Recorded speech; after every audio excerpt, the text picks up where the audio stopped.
what is going on today should not surprise anybody. Anybody who was attentive at that time. The MPP, and I don't know whether Mujib is less than maybe he's less than 5, 6, 7 years old and doesn't know what went on during that time, because his posture now is very surprising. He seems to be completely oblivious of what the MPP did when Madame Charlotte Osei was appointed. And let me just debunk some of his assertions, because he seeks to create the impression that somehow or the other Madame Charlotte Osei came into office in the same manner in which the current EC chair came into the office. That's palpably false. Dr. Farijan retired. Madame Charlotte Osei was appointed by President Mahama, and all hell broke loose. We remember what people who were parliamentarians at the time said about her. Some of them today are ministers, cabinet ministers, calling her all kinds of names, all kinds of invectives, all kinds of things that were said about her. And they promised that when they came into power, they will remove her. They promised that they would do it. When the MPP won the election, we all recall there was a petition that came from a particular family member of the president. That petition was withdrawn when people started talking about it in terms of it being a petition against Madame Charlotte Osei. That petition was withdrawn, but it came again with a nameless and faceless person, but it was the same petition, same language, same thing. In all the full stuff, nothing had changed. It was on those grounds that the allegations against Madame Charlotte Osei was sent through what they called the conveyor belt, which ended up in her removal. And some of the things she was accused of was incompetence. What is incompetence? If we are removing people for incompetence today, this president will not be in office. I'll give you a simple case in point. Remember the miscellaneous deal?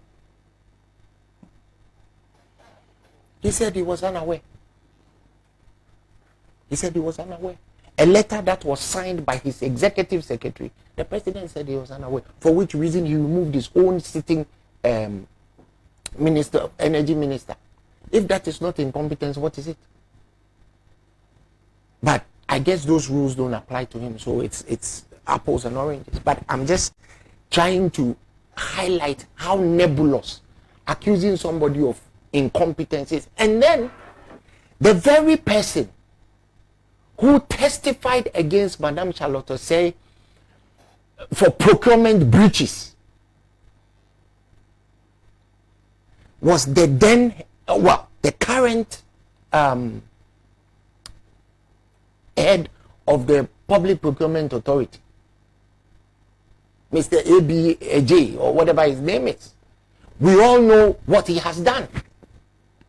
We all know how he was subsequently seen in a video by his own mouth admitting that he himself was engaged in procurement breaches which are against the law, because this particular person had a company called Talent Development Company that was engaged in appropriating construction contracts to themselves.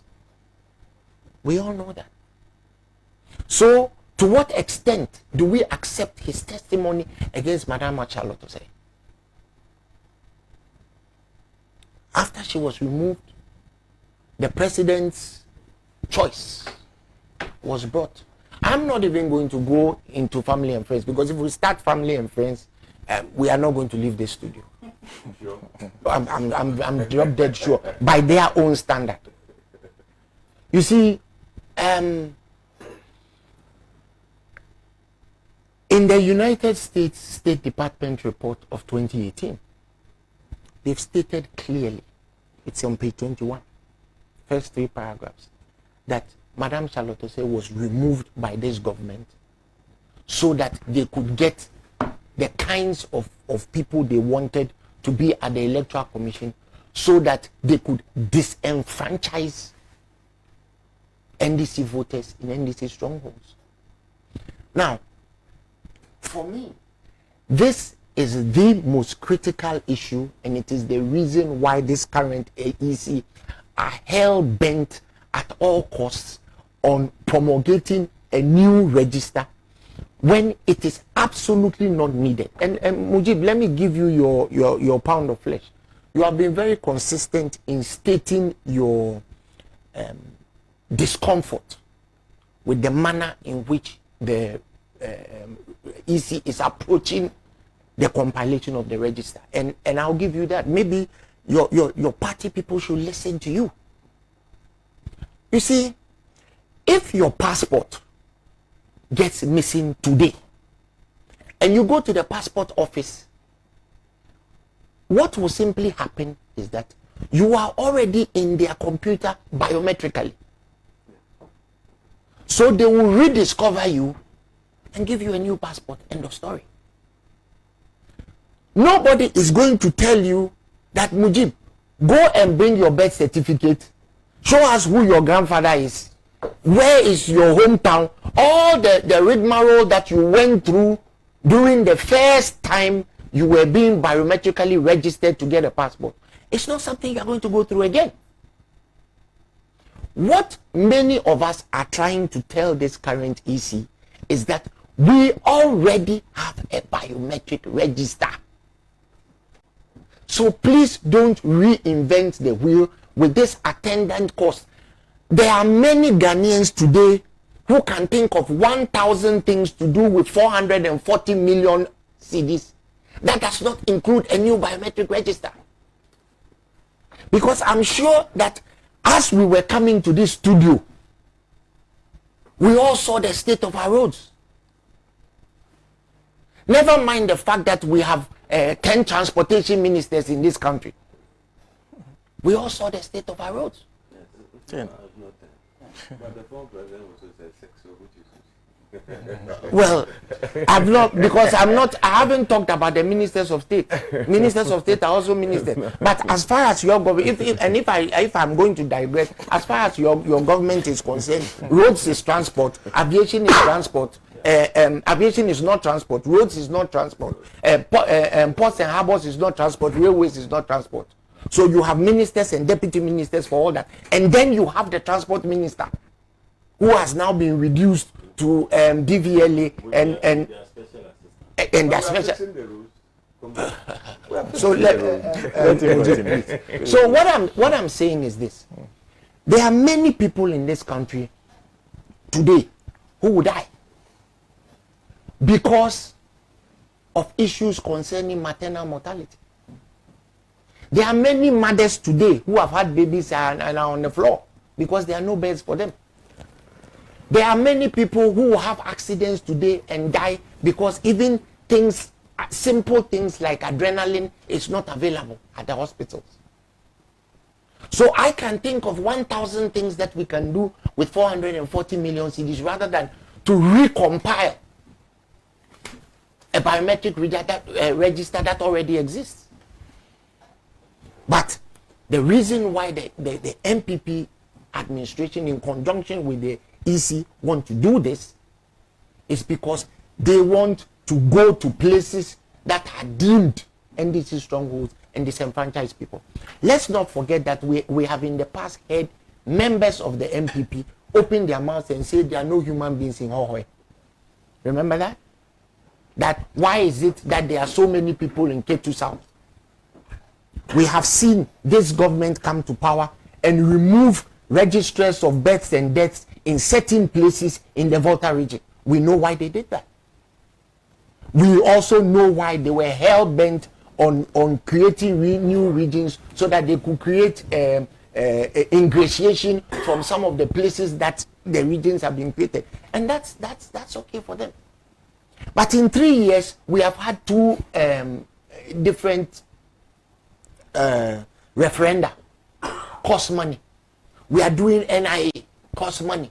We are about to do population census, cost money. For how long, as Ghanaians, are we going to accept our governments in power, voting people into power, for them to simply come and waste our taxpayers' money in this manner? Nobody is against augmenting the current biometric register, adding new features. But that's what it should be, an augmentation. You see, we are all not stupid, as the government want to imagine us to be. So the EC comes and says, the EC chair comes and says the register is overstretched. What is overstretched? Does the register have stretch marks? What is overstretched? They can't explain it. Every time you ask them, what is over? When you say a register is overstretched, what is it? Has the Mutala, you are the teacher. Has the register reached the elastic point? Has it broken its elastic limit? Has it crossed thread? I mean, what is that? Then you ask the deputy. You ask the deputy electoral commissioner. About the data. He says the data might crash. When we have the most advanced data center in West Africa, in this country, a data center that even has nitrogen that cools the systems there. What kind of joke is that? You see, I said this, and I'm going to say it again. This current generation of politicians, and I am included, all of us, Mujib, you, Mutala, all of us, we have to be very careful where we are taking this nation. Because there are aspirational young people out there who are not being given the opportunities that we were given, because many of us are corrupt. We are corrupt, not just corrupt in our minds, but the corruption has taken over our every fiber in our being. And even when we are caught out, we are still taking, we are still going on. You know, like you know those cars that you give babies, you wind it on the ground and you just leave it and then it starts going. Yeah. And unless you kick it, it won't stop. Why are we doing this to the young people in this country? Today, children are going to school and we have blue track, green track, indigo track, violet track, no track, white track, every track. And yet we don't have anything to do with 440 million cedis. Today, children go and do their BECE exams. When they finish, their parents have to run around that Independence Square waving white handkerchiefs so that they can get to go to school. There are girls who find themselves in boys' schools. There are boys who find themselves in girls' schools. I'm not saying all the boys will complain if they find themselves in girls' schools. But it's a serious problem. We all saw what happened at Independence Square. Are we saying we don't have anything to do with 440 million cedis? And the EC chair, who poignantly advised Professor Dr. Farijan to be careful of promulgating a register in an election year, is doing the same thing that she advised Dr. Farijan not to do. Why? What is wrong with us? This same EC chair wrote to Madame Charlotte saying, and Mujib, I'm sure you were an adult then when that letter appeared, that she should understand that even though she's covered by Article 45, she is still using taxpayer funds. Why does that letter not apply to the same person who wrote it, who is now in the same position that she was advising today? Why must that? You see, and in that disposition, where people simply are not listening to the cogent advice that people are giving. Some of them from your own party, I've heard people like Lawyer Opong, I've heard you and others urging caution. Why are they still telling us we are doing it regardless? And then there's also this issue that many people are complaining about. Dr. Percy alluded to it a little bit. Is it because there's 440 million CDs to share, to preside over? And if that ends up throwing this country into a state of opprobrium, would it have been worth it? Look, I don't have any problem with whatever it is this government wants to do ostensibly to stay in power. You know why? I'm a good student of history. People have conquered this world. Genghis Khan, Alexander the Great, Attila the Hun, Hannibal, Julius Caesar, Napoleon, Adolf Hitler. Where are they now? Adolf Hitler's 1,000-year Reich. Where is it now? It lasted only 12 years. So, in summary, whatever begins will end. This MPP government will not stay in power forever. Nobody will live forever. But it is the consequences of people's actions and what those consequences have on generations yet unborn. That is the reason why we must be careful. We must listen. We must consult. We must hear the people whose taxpayers' money is responsible for this. We do not need a new biometric register, period, because we already have a biometric register. End of story. If you want to add on to it, you can do the what do you call it? The eye retinal recognition. You can do toes. You can do ears. You can do hair. You can do DNA. You can do whatever you want. That's an augmentation. You can't get up, scrap a whole register that we spent money in. And you know, some of that money was donor funds. Yeah. What is wrong with us? What is wrong with us? That we, as a people, must always be seen to be doing this. When we travel around, don't we smell the drains? Don't we see the mosquitoes? Don't we see the flies? We are still living with dysentery in 2020. We are still living with bilharzia. We are still living with malaria. Just a few weeks ago, and I don't want to remind my friend and brother, just a few days ago, a few weeks ago, the daughter of a prominent citizen in this country died of malaria. We are still living in a country where children die every day because they don't simply have ORS. Go to places in the north. Children die on a daily basis because oral rehydration salt. Simple. They don't get it because when they have diarrhea. And we want to spend 440 million CDs recompiling and compiling what we already have. What is wrong? What is it that drives us as a people? Most of us want to get up, sit in an aircraft, and go elsewhere. When we get to those places, don't we see that there are no potholes there?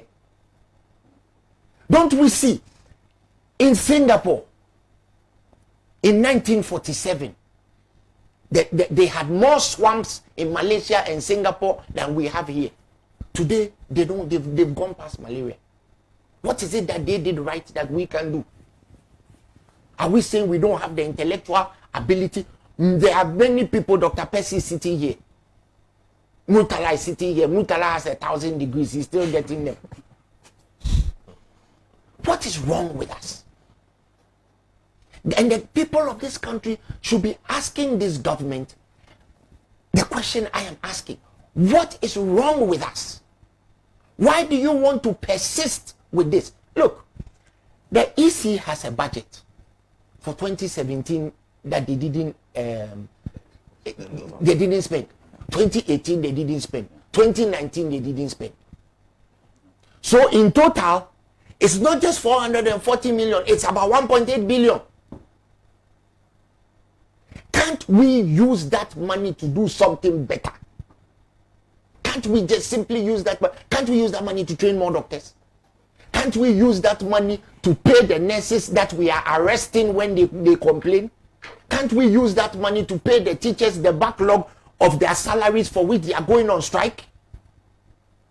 You see, I've already spoken about 1,000 things, and there's more. And if we don't have anything to do with that money, can't we just share it so that everybody can get some? Let's stop these things. It is not right.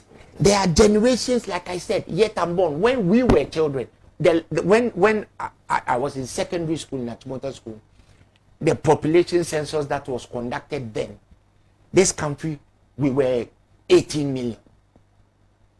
Today, I am told that the next census will probably be about 32 million. 80% of the last of the people who voted at the last election were under 40. 80%. So it means many of them were not even alive during that census when I was in Achimota school, when I was a student. Let us understand where we are heading. Let us make sure that we don't give those young people the excuse to come after us for being irresponsible with their aspirations. When our fathers were younger, those days, they finish school, they go to wherever they want a job, a ministry, whatever, you have a bungalow. You see, many of the houses today, North Kaneshi, Fadama, Kanda, Teshinungwa, many of them are parents just put their names down. They were working, they got into the homes, they paid their mortgages, and that's how we were brought up. The young people who finish school today, where do they live? Where do they live? Are we surprised that now many of them are taking videos of some of us? Are we surprised that they are taking videos of some of us? So today people have to come and say that the young lady should remember that their rent is not coming anymore because they are taking videos. You remember who said that? So we are living in a country where today some people have to twirl around and be asked, your people twirl around and be asked. Look, let's get serious, Mujib. Let's get serious. You know, I want to commend you for your stance, and I want to be fair to you. Sometimes you pretend like you don't have the history of this country, but I know it's all pretend because you have gray beard, so you know what goes on in this country. You are a good student of history. You know our history. You know what has gone on. Please tell your people. And it's surprising that the EC, the current hierarchy of the EC, always seem to be agreeing with your government. Oh, they're acting on the directions of the government. Well, that is where my problem. Let's because I need to. We need more. Give me. I'll land in a minute. Exactly. You know, I didn't want to give Mujib evidence. Doc, I didn't want to give Mujib the chance to come back with this. That's why I said they seem to be agreeing all the time.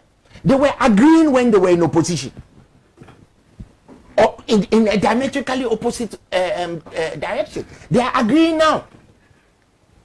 And you know, there's an old Chinese saying, when two people are agreeing all the time, it means one person is the one thinking.